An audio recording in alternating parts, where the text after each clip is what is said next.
Sultan Aceh ini menyatakan baiatnya kepada Khalifah Sulaiman Al-Qanuni. Dengan bersungguh-sungguh, kami meminta agar Padishah atau Khalifah tidak lagi memandang saya, hambanya di tanah Aceh ini, sebagai penguasa yang independen, melainkan sudi menerima saya sebagai hambanya yang miskin dan rendah, yang dapat berkuasa berkat kemurahan hati Sang Padishah, Sang Pelindung dunia, naungan Allah di muka bumi, dengan jalan yang tiada berbeda dari Gubernur Mesir, Yaman, atau para bey di Jeddah dan Aden. Sultan Selim kedua tatkala mendengar membaca surat dari Aceh ini, di mana surat Aceh ini itu selain memberikan baiat, dia itu juga meminta pertolongan kepada Khalifah Amirul Mukminin sebagai pelindung dunia Islam global agar mengirim sejumlah persenjataan kapal perang, ahli-ahli militer kemana? Ke Aceh untuk menghadapi Portugis yang saat itu sedang menguasai Selat Malaka. Begitu. Nah, akhirnya apa? Bahkan Sultan Selim kedua itu menyebutkan Aceh itu sebagai wilayati Aceh, Wilayat itu asal katanya dari bahasa Arab, wilayah. Wilayah itu kalau dalam istilah tata negara Islam merupakan provinsi gitu. Jadi di sini Sultan Selim kedua, Khalifah Utsmani ini menyebut Aceh itu sebagai provinsi, wilayati Aceh, atau dalam arsip yang lain disebut wilayatul Hind Kemudian kalau dari segi kerjasama militer itu dengan ditandai dengan pengiriman artileri perang yang cukup luar biasa, yang bahkan sampai yang namanya meriam-meriam monster dalam meriam penghancur, dan kemudian tim ahli pembuat meriam yang dikirimkan dari Turki ke Aceh Darussalam. Tapi qadarullah ternyata saat itu terjadi pemberontakan di daerah Yaman Pasukan-pasukan yang seyogyanya dikirim ke Aceh itu dialihkan ke Yaman Walaupun dialihkan ke Yaman untuk memadamkan pemberontakan di sana, tapi tatkala pemberontakan itu selesai, apakah misi ke Aceh itu tetap berlanjut? Lanjut tetap berlanjut. Nah, akhirnya sejarah mencatat bahwasanya ada 2 kapal galeon dua kapal perang besar yang dimana isinya merupakan perwira-perwira ahli militer dari Utsmaniyah dikirim ke Sultan Alauddin Riayat Shah Al-Qahar Nah, dan ini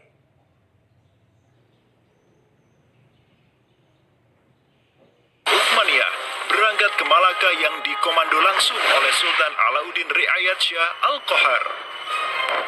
Portugis yang bercokol di Malaka benar-benar kewalahan dan hancur berantakan ketika diserang bertubi-tubi oleh pasukan Aceh.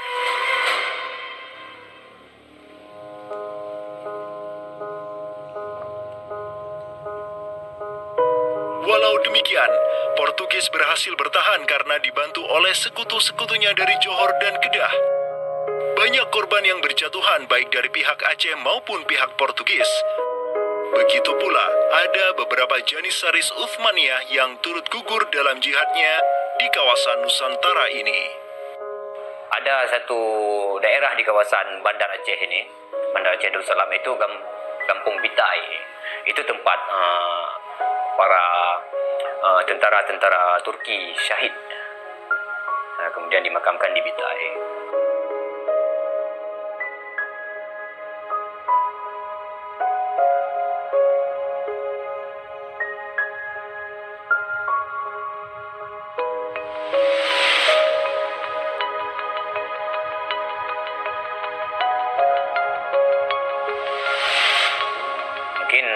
Kita melihat juga dari segi numismatik atau mata uangnya, banyak sekali dirham Turki Utsmani kita temukan di sini. Ini adalah Gampung Pande, sebuah rawa kumuh yang terletak di tepi pantai Kutaraja, Banda Aceh. Semenjak tahun 2006, tempat ini sudah dijadikan sebagai tempat pembuangan akhir untuk sampah dan tinja. Kemudian sempat pula ingin dibangun di atasnya instalasi pengolahan air limbah atau IPAL oleh Pemda setempat. Namun siapa sangka, Di tempat yang nasibnya begitu menyedihkan hari ini, di tahun 2013 lalu, telah ditemukan tidak kurang dari 6.000 keping dinar dan dirham yang dicetak oleh Khilafah Utsmaniyah dan Kesultanan Aceh. Dari Sultan Sulaiman Al-Kanuni kita temukan di sini. Kemudian Sultan Murad juga kita temukan di sini. Kampung Pande yang merupakan salah satu kawasan Islam tertua di Aceh, di mana di sanalah terdapat ribuan makam tokoh-tokoh penting Islam yang datang dari seluruh penjuru negeri. Dan beginilah nasibnya sekarang, terhinakan oleh orang-orang yang melupakan sejarah besarnya, tak tersentuh oleh peradaban modern yang durhaka kepada sejarah Islamnya. Walau demikian, kenangan tentang mereka takkan pernah hilang dan akan terus teringat oleh anak cucu kita. Mereka akan terus mengingat bahwa orang tua kita dahulu, para penguasa kita yang soleh dulu, pernah menyatakan baiatnya kepada Amirul Mukminin, khalifahnya umat Rasulullah Sallallahu Alaihi Wasallam. Inilah kubur orang yang dirahmati lagi diampuni.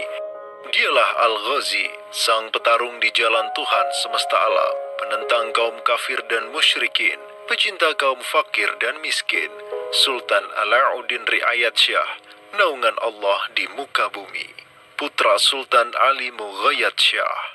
Semoga Allah menyiramkan rahmat ke atas pusaranya dan menjadikan surga tempat kediamannya.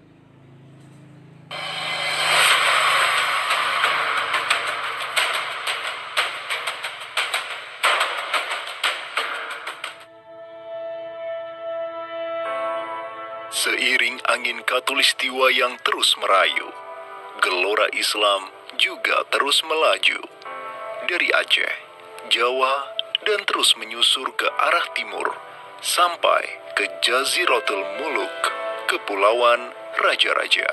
Di Maluku, yang juga dikenal sebagai Kepulauan Rempah-Rempah, ada begitu banyak raja yang berkuasa di masing-masing pulaunya. Namun, semenjak Zainal Abidin, penguasa Ternate yang masuk Islam dan belajar kepada Sunan Giri di Jawa, Ternate langsung memproklamirkan dirinya sebagai negara Islam. Langkah politis Sultan Ternate ini pun secara cepat diikuti oleh penguasa-penguasa lain di Maluku, sehingga negeri dengan ratusan pulau ini menjadi sebuah darul Islam. Tatkala Portugis menaklukkan Malaka, sang jenderal Portugis Alfonso de Albuquerque mengirim 3 kapal di bawah pimpinan Francisco de Serau. Mereka berhasil mencapai Maluku, kemudian berbasis di Pulau Ambon, Banda, dan Seram. Saat itu, para penguasa Islam di Maluku terutama Ternate dan Tidore menyambut baik kedatangan Portugis. Namun seiring waktu berjalan, kemudahan fasilitas yang diberikan para penguasa Maluku membuat kaum Portugis lupa diri. Mereka secara masif memonopoli perdagangan rempah dan memurtadkan kaum muslim. Tatkala salah seorang penguasa Ternate, Sultan Hairun Jamil, mulai menggugat kelakuan lalim Portugis, Sultan Hairun pun dibunuh. Pada identitas yang terganggu dikarenakan nilai-nilai yang mungkin pandangan sejarahnya kurang begitu mendalam, sekarang kita melihat sejarah itu dengan baik. Ya, dengan adanya film dokumenter ini, kita akan tahu bahwa pada hakikatnya kita ini seharusnya melanjutkan nilai yang baik tersebut, bukan justru meninggalkan nilai yang baik tersebut. Ya. Karenanya kita harapkan ke depan bahwa generasi ke depan ini berpikirlah lebih maju. Janganlah kita selalu mengulang dari nol sejarah ini. Kita selalu menyempurnakan, karena bagaimanapun juga tujuan hidup kita adalah menyempurnakan apa yang sudah kita lakukan ini, ya, untuk mencapai kehidupan sempurna sebagaimana yang sudah di pedomannya atau diatur di dalam Al-Quran. Demikian, terima kasih. Assalamualaikum warahmatullahi wabarakatuh. Assalamualaikum warahmatullahi wabarakatuh. Terima kasih Dr. Ardian Septian MSI. Kalau tadi Pak Profesor dari Sulawesi Selatan adalah tokoh pendidikan, Jadi memang seperti yang saya sampaikan tadi di depan bahwa ini tempat di pengambilan sumpah, Ustaz. Pengambilan sumpah siapa oleh siapa? Bisa lebih diperjelas itu tulisan batu Popawa? Ya. Silakan, Pak. Assalamualaikum warahmatullahi wabarakatuh. Assalamualaikum warahmatullahi. Ustaz, maaf Ustaz, tolong jelaskan dulu itu batu Popawa itu Ustaz. Spesial ini. Kok ada batu namanya Popawa? Deketin tulisannya. Tolong dekatkan tulisannya ke tulisan Popawa itu. Popawa. Kameranya mungkin mendekat. Ya, semakin jelas, semakin jelas. Belum bisa dibaca. Silakan dijelaskan Ustaz, sekalian Ustaz. Ya, Ustaz. Ya, merupakan negara otonom sendiri. Melaksanakan menjalankan pemerintahan dengan undang-undang khusus yang namanya Murtabat 7. Setelah kerajaan Ustaz, lebih mendekat ke mic-nya Ustaz. Suaranya Ustaz. Suaranya kecil. Ya, setelah kerajaan Buton kedatangan seorang penyebar Islam dari Ottoman Turki, maka Turki Ottoman menganut agama Islam. Maka rajanya menganut agama Islam dan berganti namanya menjadi sultan. Dari raja menjadi sultan. Yaitu sultan yang pertama ialah namanya Murhum. Oke. Ya. Jadi inilah lokasinya pas pelantikannya. Berupa bentuknya seperti apa batunya?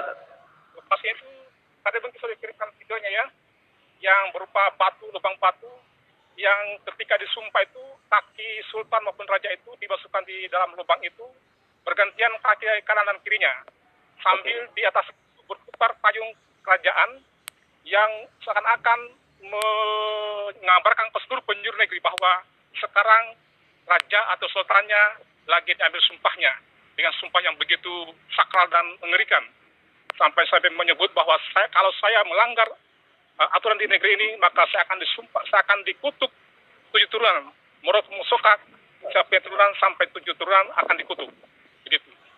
Makanya tidak tercatat ada lebih kurang di antara 39 sultan di Buton ini, tercatat ada 12 sultan yang diturunkan atau dilengserkan karena melanggar sumpah. Malah ada satu raja atau sultan yang hanya berumur 7 hari atau seminggu. Karena apa itu? Karena melanggar sumpah. Ya, ada yang masalah susila, ada masalah keuangan dan sebagainya. Di Buton ini, di Kesultanan Buton itu tidak mengenal sistem darah atau tidak mengenal sistem turun-temurun, tapi dipilih oleh suatu dewan yang memilih mereka itu namanya Siolimbona. Ada 9 orang yang mewakili masing-masing daerahnya itu memilih seorang sultan.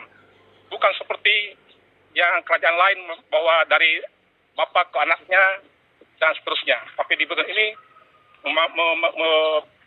memakai atau sudah lama menerapkan sistem demokrasi, yaitu dipilih oleh 9 orang anggota dewan yang sekarang mungkin sebagai DPR atau MPR. Ya. Barangkali Ustaz di surat mungkin agak karena sudah tadi Pak kita diizinkan tadi jam 10 kita diizinkan ke sini jam untuk melihat ini baik Ustaz, pelantikan raja ini. Tapi ya. sekarang saat selesai maka kita hanya melihat dari luar. Oke. Ya, di sana ada Baik Ustaz Guntur. Komen Ustaz terhadap filmnya sendiri bagaimana Ustaz? Filmnya ya walaupun kami belum lihat, tapi dari beberapa penayangan di media massa kami sangat antusias dan sangat mendukung bahwa alhamdulillah ada di antara insan bangsa ini yang peduli dengan adanya khilafah mendokumentasikan keberadaan khilafah di Nusantara ini. Dan di Buton merupakan, saya kira Sultan Buton sudah menerapkan sistem pemerintahan khilafah karena aturan Islam sangat ditegakkan di sini. Oke. Islam sangat dijalankan secara hukum, secara Islam yang kafah di sini. Baik. Terima kasih Ustadz Kiai Haji Muhammad Guntur Dahlan ya, tokoh masyarakat Bau-Bau atas penjelasannya. Dan saya surprise juga, beliau belum menonton film ini, tapi sudah mendukung sedemikian rupa. Apalagi kalau sudah menonton. Ya, Jadi di Ya, komplek terima kasih, Ustaz. Masjid Buton Kita pindah sebentar ke Gresik. Turun sedikit ke bawah ke Gresik. Ustaz Imam ya. Assalamualaikum Ustaz. Waalaikumsalam warahmatullahi wabarakatuh. Nggih. Silakan dari Gresik Ustaz. Ya alhamdulillah. Assalamualaikum warahmatullahi wabarakatuh. Alhamdulillah wassalatu wassalamu ala Rasulillah wa ala alihi wa sahbihi wa jami'i awliyaihi wa ba'du.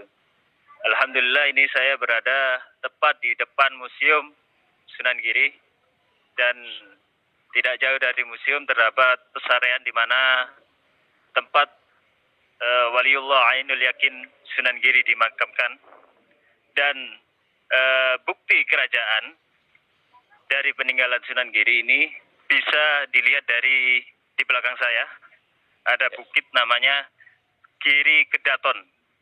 Nah, ini merupakan bukti dan fakta sejarah yang tidak bisa ditutupi. Dan saya mengapresiasi sekali tentang pembuatan film Jejak Khilafah ini karena mampu mengungkapkan fakta sejarah bahwasanya kerajaan-kerajaan kesultanan di Nusantara ini masih mempunyai hubungan dengan kekhilafahan Turki Utsmani, sehingga dakwah yang dilakukan oleh khilafah ini dapat mudah diterima di kalangan pembesar-pembesar negeri ini pada zaman dahulu. Demikian dari saya. Mungkin ada pertanyaan yang lain. Ya, saya cukupkan dulu pertanyaannya karena waktu kita sangat terbatas. Terima kasih Ya, terima kasih. Arif Al-Amin ya. Ya, assalamualaikum warahmatullahi wabarakatuh. Assalamualaikum warahmatullahi wabarakatuh. Beliau berada di tempat situs sejarah kalau boleh dibilang begitu dan sekali lagi menunjukkan bahwa buktinya memang ada. Saya pindah lagi ke studio. Saya kembali kepada Ustadz Ismail. Ustadz Ismail tadi sudah dinyatakan bahwa kesimpulan pertama memang bukti itu nyata. Ada dan terkonfirmasi dengan benda, dengan pernyataan dan bahkan testimoni juga ada di tempat itu. Nah, saya ingin bertanya kepada Ustadz, bagaimana kita membaca semua itu dalam kerangka ajaran Islam? Jadi dari apa yang kita lihat di film tadi itu, maka menjadi jelas bahwa khilafah itu dia ada secara ajaran ya. Secara ajaran dia ada bagian dari ajaran Islam. Kemudian secara historis dia pernah diterapkan. Bahkan area pengaruhnya itu sampai juga ke wilayah Nusantara. Ya. Tadi kan ditunjukkan ya bagaimana pada periode yang sangat dini sebenarnya periode kekhilafahan Umayyah itu kan sangat awal kan dengan Khalifah Umar bin Abdul Aziz itu Sriwijaya sudah ada hubungan di sana dan kemudian dikirimkan ulama atau dai gitu balik ke Sriwijaya. Jadi kemudian ditambah lagi pada periode selanjutnya Aceh itu bahkan ada baiat kan kepada Sultan Salim kedua gitu. Jadi ada link up dan link down gitu. Link up itu artinya hubungan kesultanan-sultanan yang ada di Nusantara dengan kekhilafan ya, pada periode yang bahkan mulai pada periode yang sangat awal di masa khilafah Umayyah sampai pada khilafah yang terakhir yaitu khilafah Utsmaniyah gitu. Kemudian yang kedua juga ada link down gitu. Ya itu. Tadi ada respon dari Khalifah Umar bin Abdul Aziz mengirimkan kan. Kemudian juga ada bantuan ketika melawan pasukan Portugis gitu. Jadi secara historis dia ada. Karena itu saya mengatakan ini penting bahwa perjuangan penegakan khilafah itu dia punya dasar historis yang kokoh. Selain punya dasar normatif yang jelas itu. Bahkan dan saya kira di seluruh kitab-kitab yang ada itu semua mengatakan termasuk juga di dalam buku fikih ya untuk madrasah aliyah kelas 12 resmi terbitan Kementerian Agama dikatakan di sana bahwa khilafah itu sistem pemerintahan Islam dan hukumnya itu fardu kifayah. Cocok. Itu karena itu maka aneh kalau ada yang mengatakan bahwa perjuangan khilafah itu ahistoris dengan bukti yang tadi kita lihat itu dia punya dasar historis yang sangat kokoh gitu. Saya kira itu poin penting yang pagi hari ini. Makin semangat ini kayaknya ya. Ya. Pemirsa makin semangat nggak nih pemirsa? Ya pokoknya saya husnuzon aja lah pemirsa. Baik. Semangat lah. Di luar ini semua, saya juga mendapatkan pesan dari WhatsApp banyak sekali dan ucapan terima kasih, ucapan selamat bukan pada saya, tapi kepada narasumber bahwa semuanya itu membuat mereka tambah semangat, tambah yakin. Jadi Kalimantan Selatan ya, saya tidak. Oh ya, silakan Ustaz. Kalimantan Selatan kalau tidak salah Ustaz Ahmad Bardi ya, Ustaz.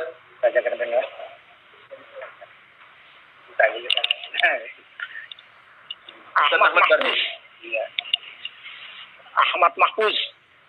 Ahmad. Silakan. Ahmad Mahfuz. Ya. Assalamualaikum warahmatullahi wabarakatuh. Silakan. Sebelum kita mengomentari daripada sebelum kita mengomentari masalah tadi, sebetulnya ada hubungan Masjid Sultan Syahdan ini sebetulnya kesultanannya ada hubungannya dengan Kesultanan Turki Utsmaniyah itu. Jadi sebetulnya apa yang dikatakan bahwa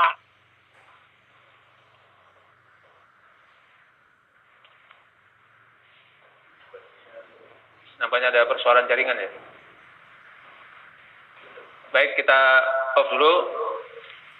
Mudah-mudahan kita masih bisa bergabung dengan beliau karena beliau ini adalah gelarnya yang lengkap adalah Datu Cendekia Hikmah Diraja. Dr. Andes Ahmad Barji, B ya. B-nya tidak dijelaskan.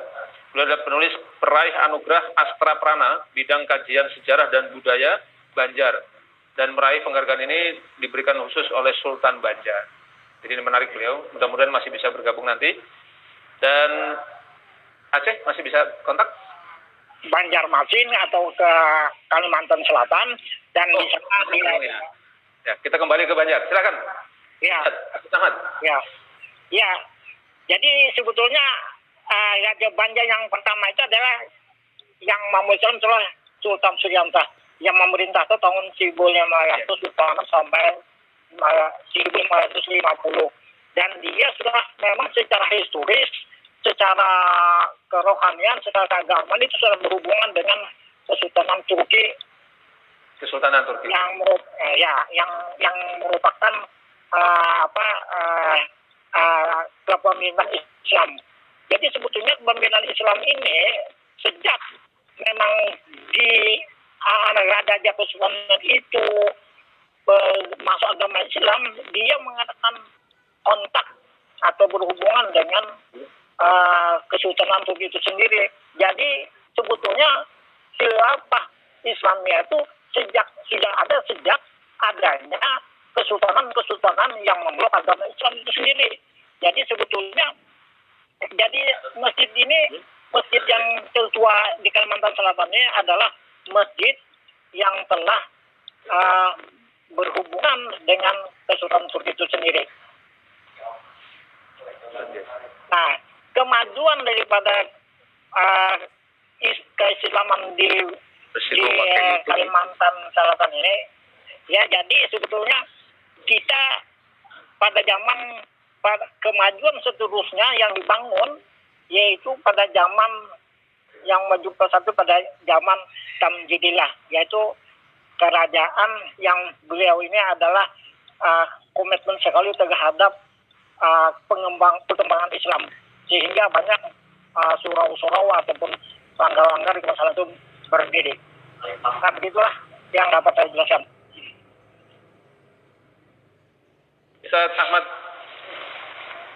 Ustadz Ahmad Barji, ya, sudah tadi sudah saya sampaikan. Meskipun sayup-sayup, tapi saya menangkap kesan yang sangat positif dari beliau. Apalagi beliau juga boleh disebut sejarawan senior lah, lebih senior daripada dua yang ada di sini. Dan kita akan sampai kepada Ustadz Rohmat Eslabib, tapi sepertinya Bung Septian ada yang mau disampaikan sedikit.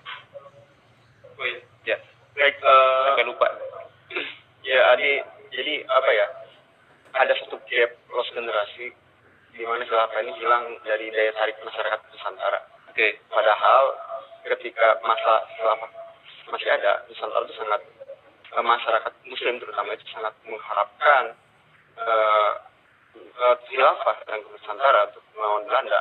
Bahkan telah menyatakan bahwasanya mereka adalah khalifah kami dan disebut-sebut dalam khutbah Jumat. Ini yang terjadi sampai ketika khilafah Utsmani itu runtuh tahun 1924, di mana pada saat itu ulama dan tokoh pergerakan Islam di Indonesia, di Hindia Belanda, sangat konsen sekali untuk bisa mencari negara seperti Turkmenistan ini. Oke. Khilafah ini menjadi fokus mereka pada saat itu untuk bisa mengembalikan khilafah. Bahkan sampai-sampai saya coba kutip dalam Kongres Syarikat Islam di tahun 1926, itu ada satu pernyataan menarik dari Cokro Aminoto yang mengatakan bahwasanya ketika mereka merasa penting khilafah ini, Cokro dalam pertemuan tersebut berpidato mengatakan bahwasanya umat Islam itu jika tidak dengan khalifah seolah-olah badan tidak berkepala. Maka oleh karena itu di bagian akhir pidatonya mengatakan bahwasanya maka sangat penting bagi kita bahwa kita tidak lalaikan dan tidak sia-siakan urusan khilafah ini. Ini statement Cokro Aminoto yang dia sampaikan dalam Kongres Syarikat Islam tahun 1926. Di mana memang di sana daya tarik khilafah itu masih ada.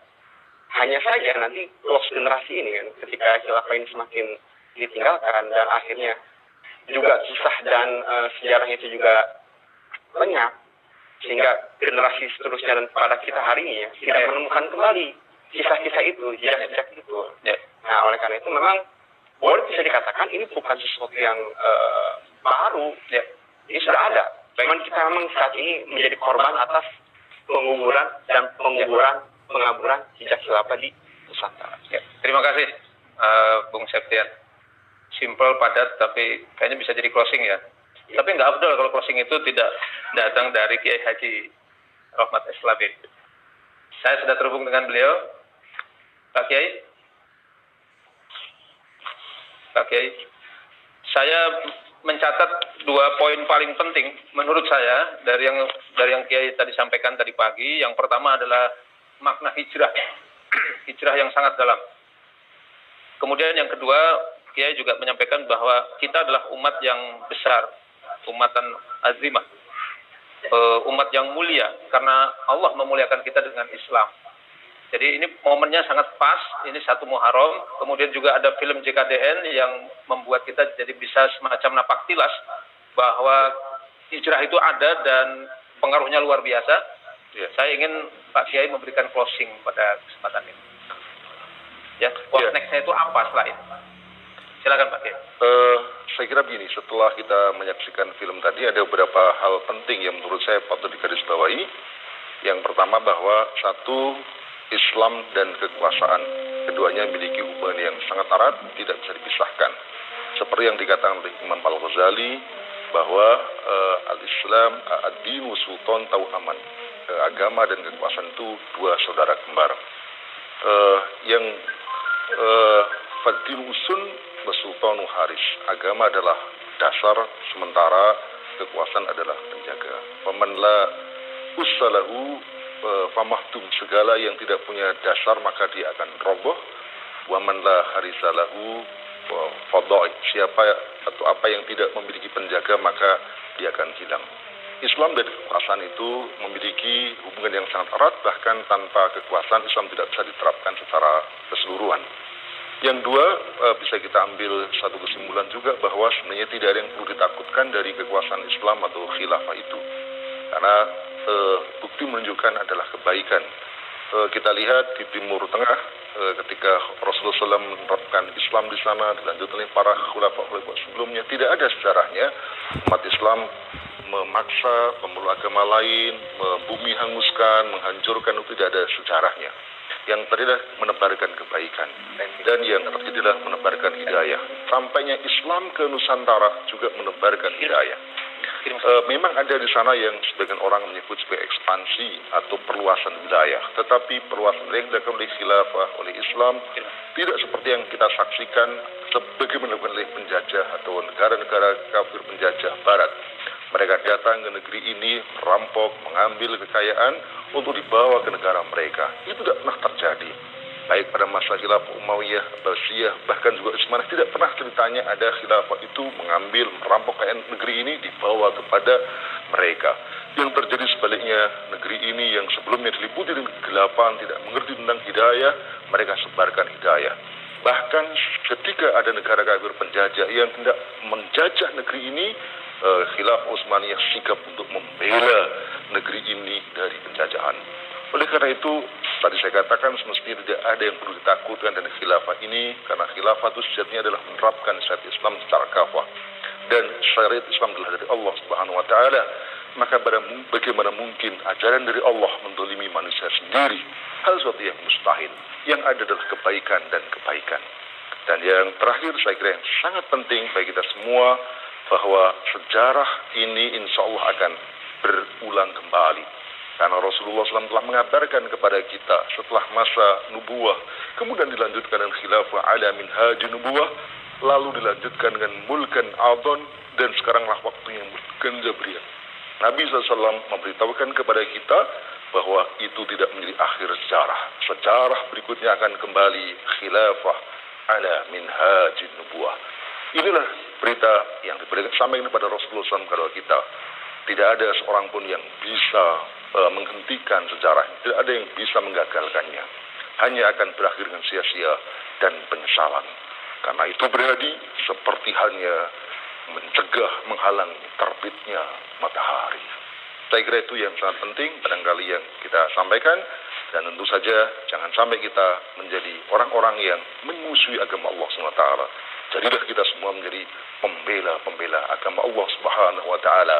Dan insya Allah kita semua ketika kita membela agamanya akan ditolong Allah Subhanahu wa Ta'ala di dunia, dan yang tidak kalah pentingnya di akhirat kelak kita akan dimasukkan ke dalam surganya. Takbir. Allahu Akbar. Pemirsa, takbir. Allahu Akbar. Allahu Akbar. Baik, pemirsa yang budiman dimanapun berada, alhamdulillah ada 3 poin yang ingin saya sampaikan. Yang pertama, tentu saja terima kasih kepada Kiai Haji Rohmatis Labib atas pointer-pointernya, dan beliau makin menegaskan kepada kita bahwa film JKD ini semakin penting dalam rangka untuk dakwah Islam. Kemudian saya mohon maaf tadi ada kesalahan, jadi saya salah sebut nama. Yang terakhir dari Kalimantan Selatan ternyata adalah Ustadz Haji Ahmad Mahfud. Jadi yang benar saya Ahmadnya ya, tapi belakangnya salah. Mohon maaf lahir batin ya. Kemudian yang kedua, nah ini ada kabar juga dari panitia bahwa acara hari ini menduduki trending topik 4 ya, 4 apa 5 ini? 1, 2, 3, 1, 2, 3, 5. 1, 2, 3, 5. Jejak Khilafah di Nusantara, dakwah syariah khilafah, sejarah Islam Indonesia, dan nobar film khilafah. Jadi ternyata memang ada yang belum paham, tapi yang belum paham juga ada yang ingin melihat. Terutama tadi kata-kata ulil albab. Jadi yang berpikir itu harusnya nonton film ini.